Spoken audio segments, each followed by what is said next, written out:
Low block counterattacks aren't defensive, they're mathematical.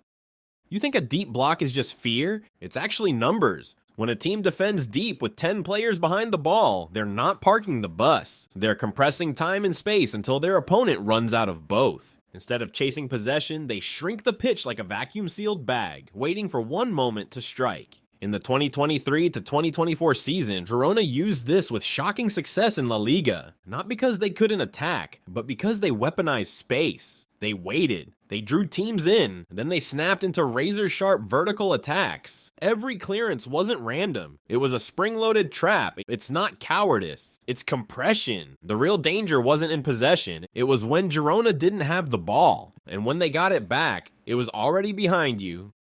Long throws are corner kicks in disguise.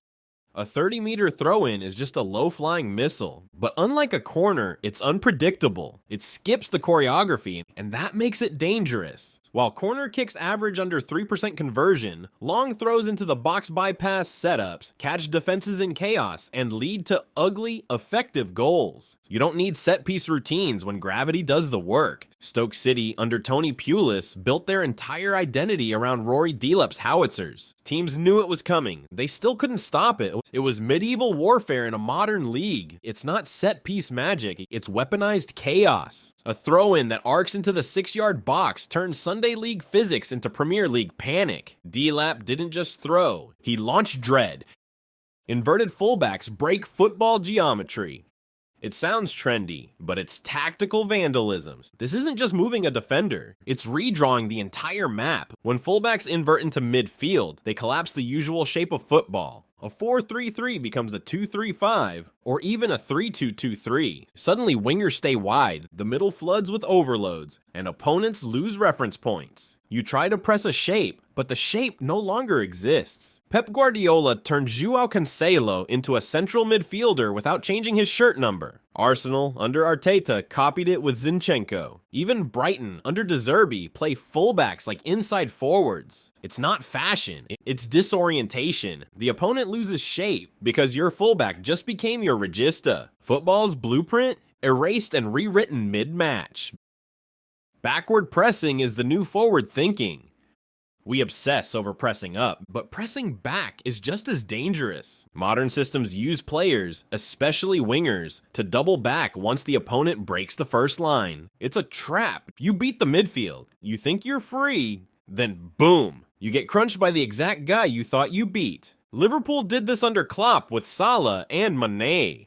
They let you pass, then hunted you. It wasn't a mistake, it was bait. It's not just pressure, it's emotional judo. You bait belief, then crush it. And by the time you realize it, you're already horizontal.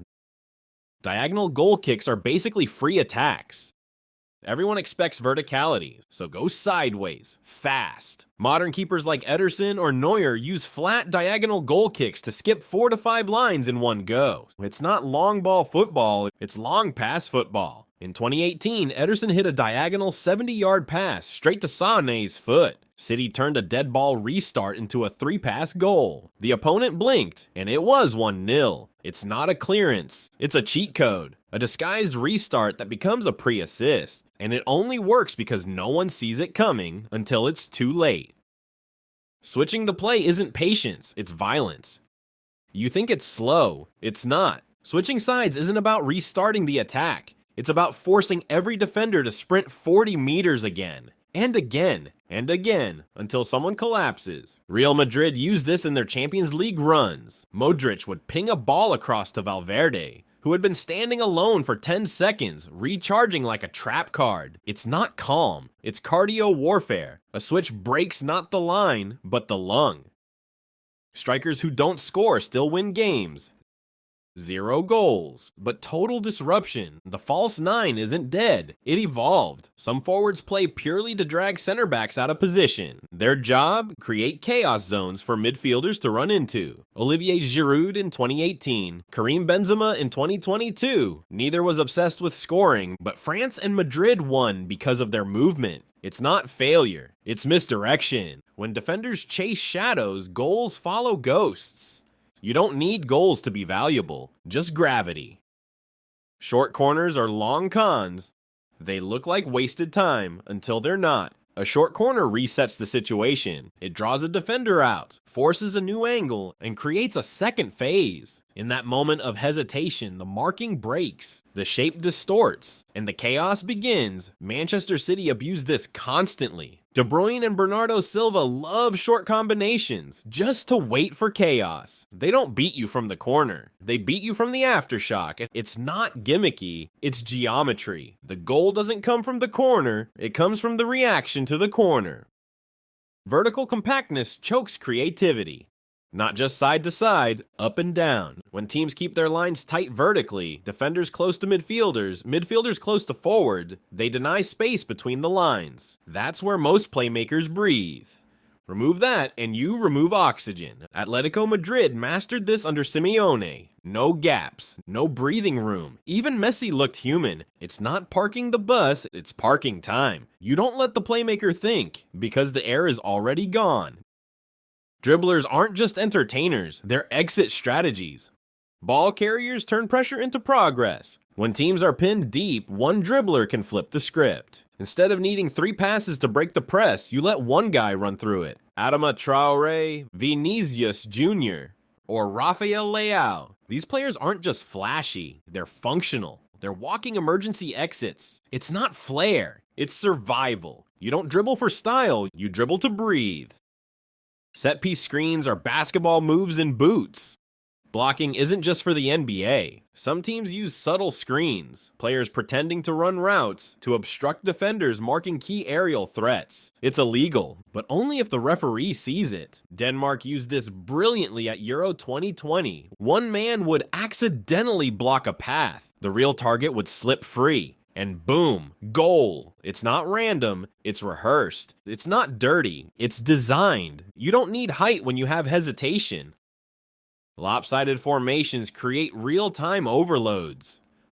One side looks broken, that's the point. Modern managers like Spalletti or De Zerbi deliberately stack one side, leaving the other completely empty. Then they rotate across quickly, exploiting the imbalance they created themselves. Napoli's 2022-2023 build-up isolated Kvaratskhelia 1 versus 1 by design. He didn't wait for the game was built to wait for him. It's not bad structure, it's bait. You show imbalance, then punish balance. False fullbacks are the secret playmakers. You expect the number 10 to play the final pass. What if it's your right back? When fullbacks underlap, drift central, or become midfielders in possession, they inject surprise. The ball doesn't come from where you're watching. It comes from where you forgot to look. Trent Alexander-Arnold wasn't just a right back, he was Liverpool's quarterback. And unpredictable is unmarkable. It's not improvisation, it's inversion. Chaos pressing doesn't win the ball, it wins the moment. Some presses aren't meant to steal, just to scramble. Teams like Atalanta or Leeds under Bielsa throw bodies forward to break rhythm. It's frantic, but intentional. The goal isn't possession, it's disruption. 1 second of confusion, one bad pass. That's all it takes. It's not chaos, it's shock therapy. Possession football isn't control, it's illusion. Keeping the ball doesn't always mean controlling the game. Teams like Spain in the 2010s or Manchester City in the 2020s lull opponents into waiting, then strike when the mind relaxes. You watch 40 passes, you zone out, and then Gundogan scores from nowhere. It's not domination, it's deception. Football isn't just about stars and systems, it's about the tricks hiding in plain sight. The weird tweaks, the disguised roles, the silent shifts. The next time you think a tactic is boring or basic, ask yourself, is it really simple or is it just invisible?